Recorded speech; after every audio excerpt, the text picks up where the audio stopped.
Hello అండి, welcome to my channel Padmini cook book. ఇవాళ నేను సంక్రాంతి స్పెషల్ అరిసెలు చూపించబోతున్నానండి.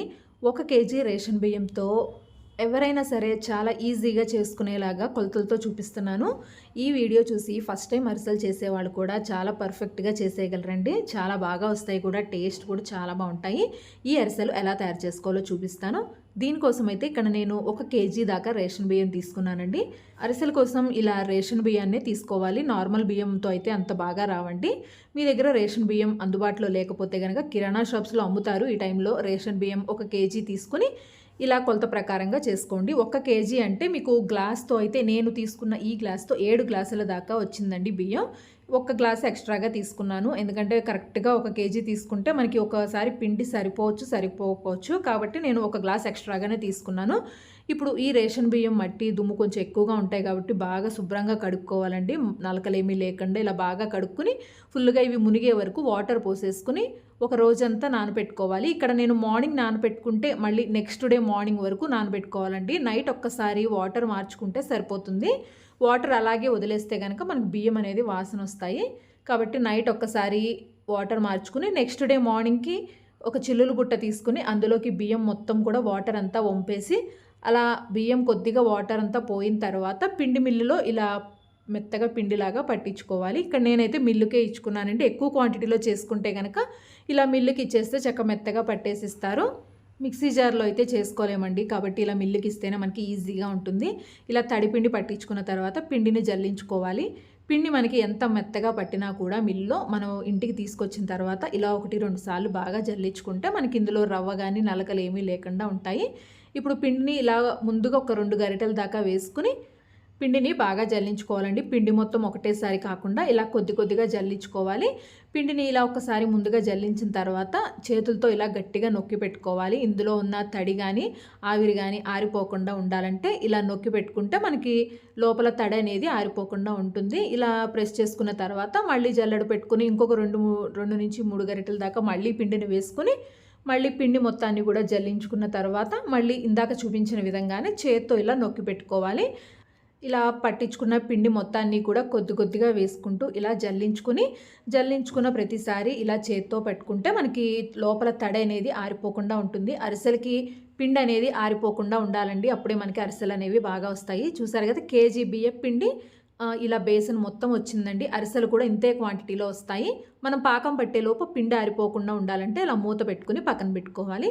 ఇక్కడ బెల్లం పాకం తయారు చేసుకోవడం కోసం స్టవ్ వెలిగించి ఇలా ఒక పెద్ద గిన్నె పెట్టుకుని అందులోకి 3/4 కేజీ దాకా బెల్లం వేసుకోవాలి. 1 కేజీ రేషన్ బియ్యానికి 3/4 కేజీ బెల్లం అనేది పర్ఫెక్ట్ క్వాంటిటీ అండి. ఇలా చేసి చూడండి, మీకు కూడా అరిసెలు అనేవి చాలా బాగా వస్తాయి.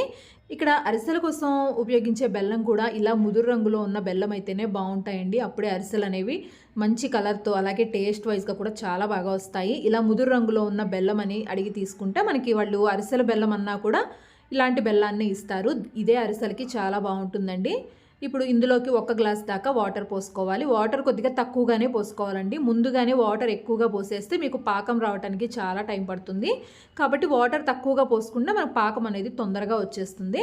3/4 కేజీ బెల్లం వేసుకుని ఒక చిన్న గ్లాస్ దాకా వాటర్ పోసుకుని మీడియం ఫ్లేమ్లో పెట్టుకుని బెల్లం అంతా కూడా బాగా కరిగించుకోవాలి. ఇక్కడ బెల్లం అయితే మొత్తం బాగా కరిగిపోయింది. బెల్లం కరిగిన తర్వాత ఇప్పుడు మనకి పాకం రావడం స్టార్ట్ అవుతూ ఉంటుందండి. మంటని మాత్రం మీడియం ఫ్లేమ్లోనే ఉంచుకోండి. ఇలా కలుపుకుంటూ బెల్లం పాకం వచ్చిందా లేదా అని మధ్య మధ్యలో చెక్ చేసుకుంటూ ఉండాలి. ఇక్కడ ఫస్ట్గా నేను చూపిస్తున్నాను చూడండి, బౌల్లో కొద్దిగా వాటర్లోకి ఇలా బెల్లం పాకం వేస్తే మనం వేసిన పాకం అంతా కూడా మొత్తం స్ప్రెడ్ అయిపోయింది. అలాగే మొత్తం కరిగిపోయింది కూడా. ఇలా ఉంటే కనుక మనకి పాకం రానట్టేనండి. మనకి పాకం రావాలంటే బెల్లం అనేది ఇంకా మనకి మరిగే కొద్దీ బాగా కలర్ అనేది ఇంకా ముదురుగా అవుతూ ఉంటుందండి. ఆ టైంలో మనం పాకం చెక్ చేసుకుంటే మనకి కరెక్ట్గా వచ్చేస్తుంది. చూసారు కదా, తర్వాత కొద్దిసేపు తర్వాత మళ్ళీ చూపిస్తున్నాను పాకం అనేది. ఇలా మొత్తం కొద్దిగా పాకం వేసి బౌల్లోకి ఇలా ఉండలాగా చూసినప్పుడు మనకి చేతికి అనేది అంటుకోకుండా ఇలా బాల్ లాగా ఉండాలి. మనం ఎటు తిప్పినా సరే చేతికి అనేది అస్సలు అంటుకోకూడదండి. ఈ స్టేజ్ వచ్చే వరకు మనకి పాకాన్ని మరిగించుకోవాలి. అలా అయితేనే మనకి పాకం వచ్చినట్టు. ఇప్పుడు పాకం వచ్చేసింది కదా, తర్వాత స్టవ్ ఆఫ్ చేసేసుకుని కొద్దిగా నువ్వులు వేసుకోవాలి. నేను ఇక్కడైతే నువ్వులు డైరెక్ట్గా బెల్లం పాకంలోనే వేసేస్తున్నానండి. ఇలా 1 టేబుల్ స్పూన్ దాకా నువ్వులు వేసుకుని కొద్దిగా బియ్యం పిండిని వేసుకుంటూ కలుపుకోవాలండి. ముందుగా ఒక్కొక్క 2 గరిటెల చొప్పున పిండిని వేసుకుంటూ అది మొత్తం అంతా కూడా కలిసిన తర్వాత మళ్ళీ ఇంకొద్దిగా వేసుకుంటూ అలా కలుపుకుంటూ ఉంటే ఎవరి సహాయం లేకుండానే మనకి మనమే ఒక్కళ్ళమే ఈజీగా అరిసెల్ని తయారు చేసేసుకోవచ్చు ఇంట్లోనే. పాకం వచ్చిన తర్వాత స్టవ్ ఆఫ్ చేసేసుకున్న తర్వాత మాత్రమే పిండిని వేసి కలుపుకోవాలండి. ఇక్కడ చూసారు కదా, ముందు ఒక 3 గరిటెల దాకా పిండిని వేసుకున్నాను. మీకు మధ్యలో ఉండలు ఉన్నా కూడా ఏం కాదండి. ఫైనల్గా మనం పిండి అంతా కలిసేసరికి మొత్తం ఉండలు కూడా మొత్తం అంతా కూడా కరిగిపోయి బెల్లం పాకంలో మనకి పిండి అనేది పర్ఫెక్ట్గా వచ్చేస్తుంది. పాకంలో ముందుగా కొద్దిగా బియ్యం పిండి వేయగానే ఉండలు కట్టేసాయి అని అస్సలు భయపడకుండా ఇలా చాలా స్లోగా కలుపుకుంటూ ఉంటే ఆటోమేటిక్గా మనకి ఉండలు అనేవి అవే కరిగిపోతూ ఉంటాయి. ఏం భయపడాల్సిన పని లేదు. చూసారు కదా, కొద్దిగా పిండిని వేసుకుంటూ కలుపుకోవాలి. పిండి మొత్తం అంతా కూడా ఒకటేసారి వేసుకోకుండా ఇలా కొద్దిగా వేసుకుంటే మనకి పిండి అనేది ఎంత కావాలి అనేది తెలుస్తుంది. ఒక్కొక్కసారి ఒక్కొక్క బెల్లానికి పిండి అనేది ఎక్కువగా పడుతుంది, ఒక్కొక్క బెల్లానికి కొద్దిగా తక్కువగానే పడుతుందండి. కాబట్టి కొద్దిగా వేసుకుంటూ చూసుకోవాలి. ఇక్కడ చూసారు కదా, మనం ఇలా గరిటతో తిప్పుతూ ఉన్నప్పుడు కొద్దిగా గట్టిగా అనిపిస్తూ ఉంటుంది. అప్పటి వరకు ఆపేసేయాలి పిండి. చూసారు కదా, గరిటతో వేసినప్పుడు ఇలా రిబ్బన్ లాగా జారుతూ ఉండాలండి. ఇలా వచ్చిన తర్వాత మీరు పొడి పిండి వేయటం అనేది స్టాప్ చేసేసేయండి. ఎందుకంటే ఇలా వస్తే మనకి సరిపోతుంది. మీకు పిండి చూడడానికి లూజ్గా ఉన్నట్టుగా అనిపిస్తుంది కానీ చల్లారిన తర్వాత గట్టిపడుతుంది. ఇప్పుడు కొద్దిగా నూనె వేసేసుకుని అలా ఉంచుకోవాలి. పిండి చూడడానికి లూజ్గా కనిపిస్తుంది కదా అని పొడి బియ్యం పిండిని వేయటం కానీ అలాంటిది ఏమీ చేయొద్దండి. నేను చూపించాను కదా, గరిటతో అలా వదిలినప్పుడు రిబ్బన్ లాగా అలా పిండి జారుతూ ఉండాలి. చూసారు కదా, ఇక్కడ చూసినప్పుడు కూడా మీకు పిండి లూజ్గా అనిపిస్తుంది కానీ మనకి ఇది కంప్లీట్గా చల్లారిన తర్వాత గట్టిపడిపోతుందండి. బాగా లూజ్గా ఉంది కదా అని పిండిని మాత్రం ఎక్కువగా వేయద్దు. ఇక్కడ ఇంకా తడి బియ్యం పిండి కొద్దిగా మిగిలిందండి. ఎందుకంటే 1 కేజీ రేషన్ బియ్యం మీద 1 గ్లాస్ ఎక్కువగా తీసుకున్నాం కదా, ఆ 1 గ్లాసు ఎక్స్ట్రాగా పిండి అనేది మిగిలింది. దాన్ని అలాగే బాక్స్లో పెట్టి ఫ్రిడ్జ్లో పెట్టేసుకుంటే తర్వాత ఎప్పుడైనా పాకుండలు కానీ అలాంటివి కూడా తయారు చేసుకోవచ్చు. ఇప్పుడు ఇది బాగా చల్లారిన తర్వాత ఒక్కొక్కటిగా ఉండలు చేసుకుని ఒత్తుకోవటమేనండి. చూసారు కదా, ఇలా ఉండ చేసినప్పుడు మనకి మెత్తగా ఉండాలి. చుట్టూ కూడా ఎక్కడ క్రాక్స్ అనేవి రాకుండా ఉంటే మనకి అరిసెలు అనేవి పర్ఫెక్ట్గా వస్తాయని అర్థం.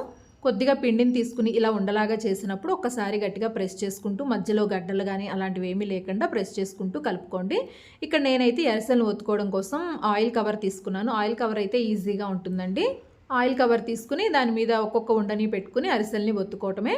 మీకు చిన్న సైజులో అరిసెలు కావాలంటే ఆయిల్ కవర్ మీద ఒక 6 దాకా ఒత్తుకోవచ్చండి ఒకటేసారి. కొద్దిగా పెద్దవైతే కనుక 4 ఒత్తుకోవచ్చు.